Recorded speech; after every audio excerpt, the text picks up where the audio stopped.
All right, here we go again in Colossians 3:11.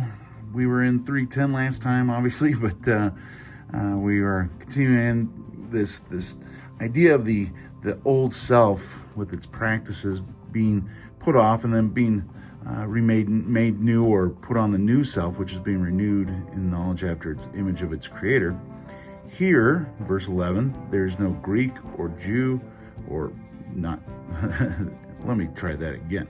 Here there is not Greek and Jew, circumcised and uncircumcised, barbarian, Scythian, slave, free, but Christ is all and in all. So here, well, let me put up the color code real quick before I forget. You can pause that.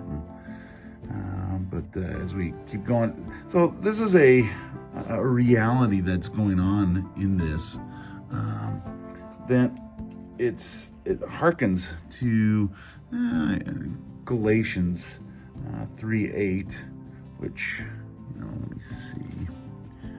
I'll look that up real quick, make sure I'm thinking of the right verse.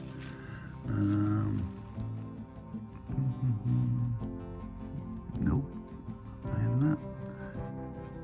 There it is, Galatians 3:28. I gotta be more careful about that. But anyways, this is right there in the idea of Galatians 3:28. So,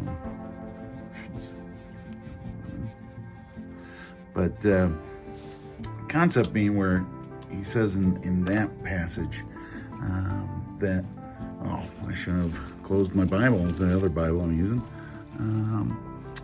It says there's neither Jew nor Greek, slave nor free, male nor female, for you are all one in Christ Jesus.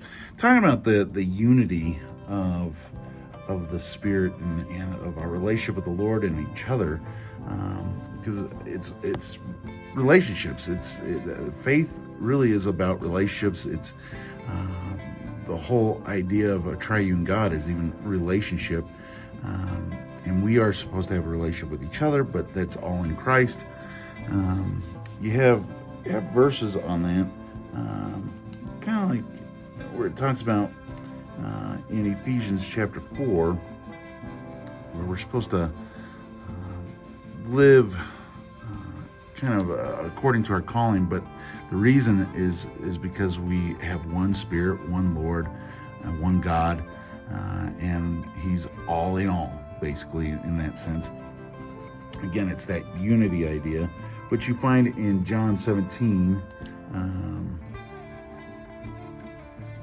where Jesus is saying, sanctify them in the truth, your word is truth. And he goes, I want them to be united with me, see the glory, I and them, you and me. Again, the idea of unity in all that. But then you have in 1 Corinthians, I think, let me see, I wrote this down somewhere.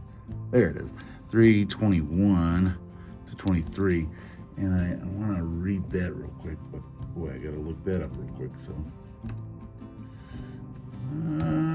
all right.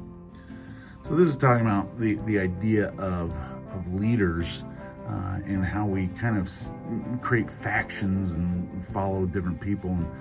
And yet in verse 21 it says, so no more boasting about human leaders or men. All things are yours, whether Paul or Apollos or Cephas or the world or life or death or the present or the future, all are yours, and you are of Christ, and Christ is of God. So you get this idea of unity in here that really comes down to where he's even saying that Christ is all and in all, which that makes me think of Galatians 2:20, where he's talking about, I no longer live, Christ lives in me. So let's get to the coloring here, because this is a truth of how we need to see each other and relate to each other, because obviously there's a natural separation between Greek and Jew, or Gentile and Jew, but that's not the thing, as it talks about. Where is that? That's Ephesians 2. Let's see, Ephesians 2.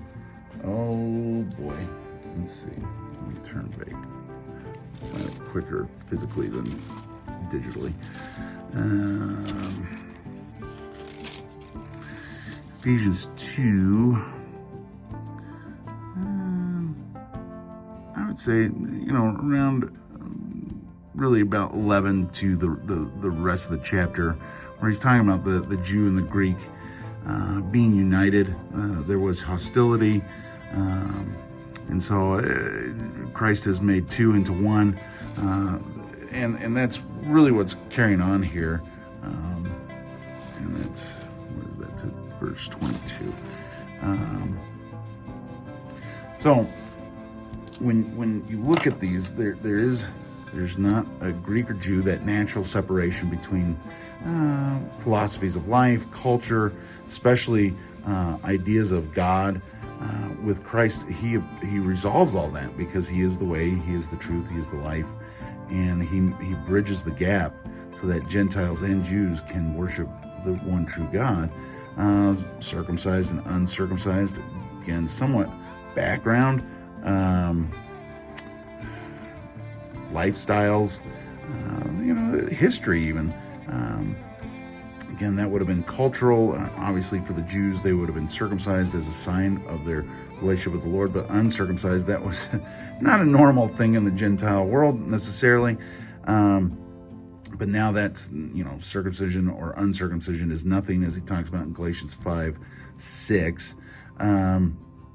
But again, these were things that would separate people because, I follow the law. Well, I don't follow the law. So now we're all under the grace of Christ. Barbarian, again, another form of, Greeks are civilized. Barbarians, I don't know if that would have been the British at that time.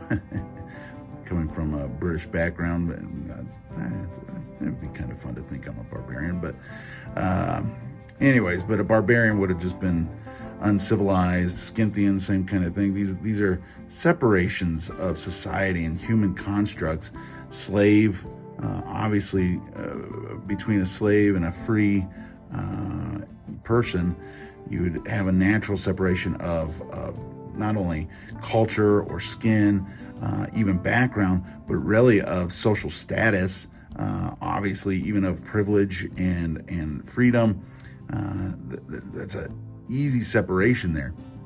But now, because of Christ, all these things that would naturally separate us, and like in the Galatians, even talks about male and female, those differences between us, it would separate us. But now Christ is all and in all. Now I'm going to underline this in orange rather than in on top, because this is more an emphasis of who Christ is, what he accomplishes. But the orange kind of telling us that it's truth for us as well, but this is truth about Christ. And so there's unity. We don't have to be separated from each other because of what Christ has done. So all these natural barriers that humans make, Christ is the unifier. He is all and in all. So he is our focus. He is our freedom. He is our truth. He is our reconciliation. He is our all in all. So that's the idea of Colossians chapter 3, verse 11. We'll get into verse 12 in the next one.